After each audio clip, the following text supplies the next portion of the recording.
in early July, I was on a ride in the rain and I crashed.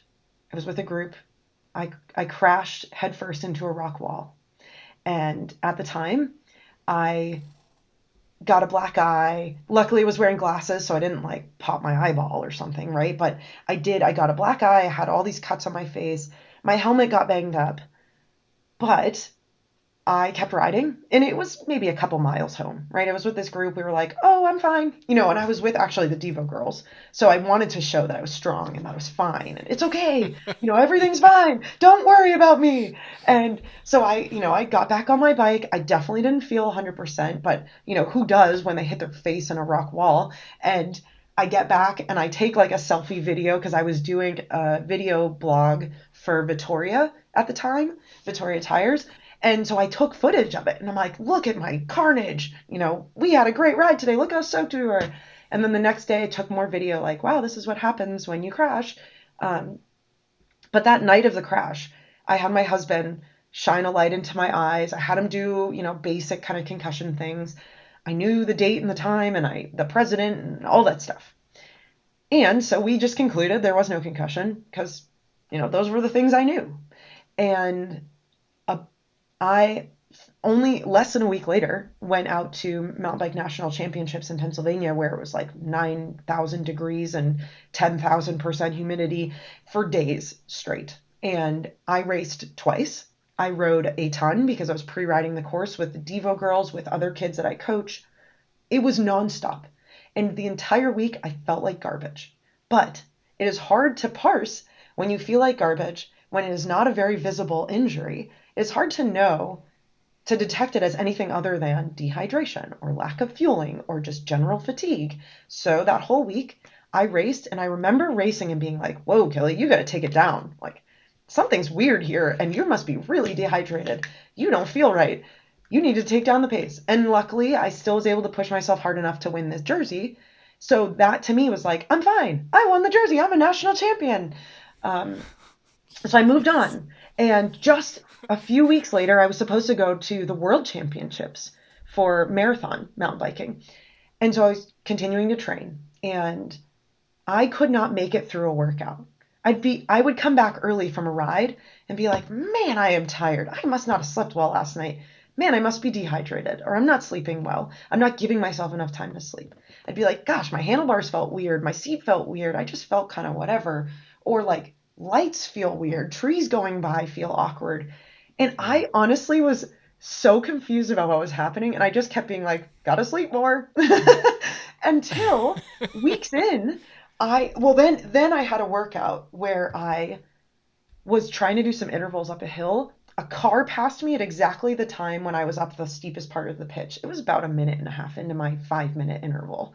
And a car passed me, and the sound and the movement made my vision black out. So I was all of a sudden, my vision was like, ooh, and I immediately stopped because I've never felt that before. My brain was like, you need to stop. You need to stop right now. And I've done intervals and my brain's been like, you need to stop. This hurts. But I know the difference. And in that moment, I was like, I've never felt that before. So then I said, okay, I'll just rest for a few minutes and I'll try again. And it happened again. And I'm like, I'm going home. And I called my coach and I said, something's wrong. I don't know what it is. I've never felt this before. And we tried to work back to when I really started not feeling well. And it was that crash. And I realized I had a concussion. And it took me 3 weeks to figure it out. And they say when you have a concussion, every minute you go back to play is a day or maybe even a week added to your healing time. Yeah. But I only had 2 weeks until the World Championships at that point. And being the person who felt some level of pressure and expectation from everyone around me, I said, I'll take a week off and I'll probably feel fine. So I flew to Scotland and had not done an interval workout successfully for like 5 weeks and was able to do some pickups on a training ride, like a course inspection. And I raced the World Championships, got through it. I made it through. I didn't crash. Um, I finished 29th, which is the best result I've ever had at World Championships. And again, was like, oh, I must be fine. Everything's fine. And then I got back to training normal. And then in September, I was at the National Championships course in Alabama. I crashed again, but it was so minor. It was so minor. It was late September. I just fell on my side. I didn't even hit my head. I hit my arm and my knee on a rock, but the force was enough, as I learned later. The force was enough to like jar my neck sideways. And they say a lot of I don't know, researchers, who's they? Yeah, yeah. Researchers say that a lot of concussions, you don't even hit your head, but the torsional kind of spinning motion is enough to move your brain and cause that swelling and damage. And that's what happened, I guess. I mean, at the time, again, was sort of like, well, it's the national championships. I have to race. And I felt fine. I was able to get through training for the next few days. I woke up on race morning and could not eat. I was so nauseous and I was irritable and I was grumpy and everything felt weird, like the sounds and light. And I was like, wow, this is weird. Why am I so nervous? I actually thought I was excited about the race, and I kept assigning it to nerves. I raced, finished the race, came in fifth, thought, wow, I guess I'm fine. Like, can you see a pattern here? The next day, we drove to West Virginia. I felt really sick, like nausea, Yeah. car sickness while I was driving, which is weird because I've never had that happen before.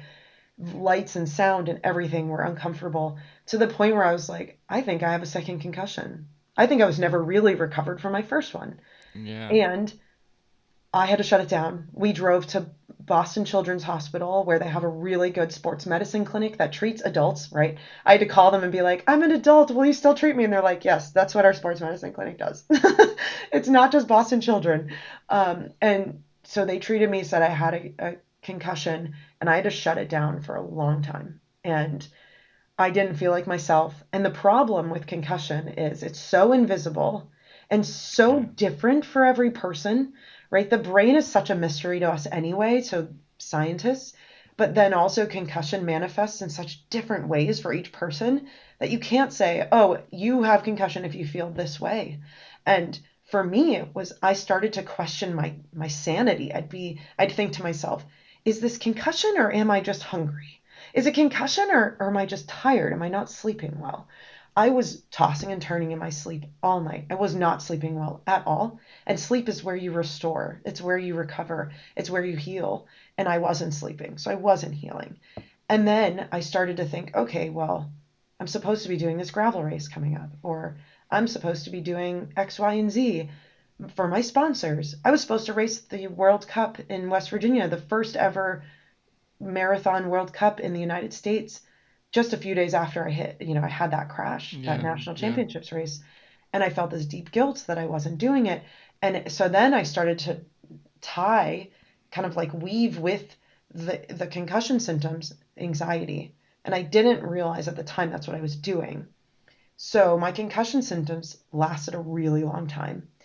And I was seeing a doctor, I was seeing a physical therapist, I was going to the people I thought I needed to, and nothing was getting rid of it. I would get on my bike, try to do a workout, and I felt lightheaded and I felt dizzy and vision, my like sound bothered me, everything, and it just kept coming back every single time. It got to the point where I finally said, I need to seek real specialist help. And in February, so remember, I hit my head. Well, no, I got a second concussion, didn't even hit my head in September. And it wasn't until February until I was able to see a specialist. Actually, it was January. It was late January. I was able to see a specialist in Pittsburgh. I'm going to tell you the experience I had very honestly, because I think actually some people need to hear it. And whether you only have three people who followed along to this point or whatever, whoever's listening, I think needs to hear what I went through so that it feels valid for others. I went to see a specialist who I was told was the best in the business. I saw him. He's a neuroscientist, neurobiologist, or neuropsychologist, I think is his background, and he's the king of the castle at this clinic. I had signed up to have a meeting with him, a session with two different physical therapists, a vestibular and an exertion physical therapist, and a psychologist. I met with him first. He asked me a bunch of questions and immediately said, Kelly, your concussion is gone. You are experiencing anxiety. It is your anxiety that is causing all of these other issues. And here are the rules for you. You need to stop using your bike computer. You need to stop talking about this with every single person in your life and just forget that it's happening. You need to let go of all metrics in your life, and you need to just move on. And Kelly, I would typically prescribe an anti-anxiety medication for someone in your position, but you are a pro athlete and you can do hard things. So I'm not giving you medication because I know that you can get through this on your own. And in my mind, I'm like, oh, thank God, I'm not weak enough to need medication. I don't need medication. He's right. I am a pro. I'm a real pro, and I don't need medicine. I don't need to put that in my body. So I listened to him and I said, yes, I can do this. I can not talk about it with anyone. I can isolate myself. Yeah, that's a great idea. Then I moved on to all these other specialists. The psychiatrist I met with said, Kelly, based on everything you've told me, you need medication. You really should go on for a short period of time, some anti-anxiety medication, because this is really severe. And I think that you could get yourself out of what's happening with it. However, Dr. So-and-so, can't remember his name, and honestly have not retained that information because it's not important for me anymore. Yeah, But yeah, Dr. So-and-so says pro athletes shouldn't be taking medication unless it's an emergency.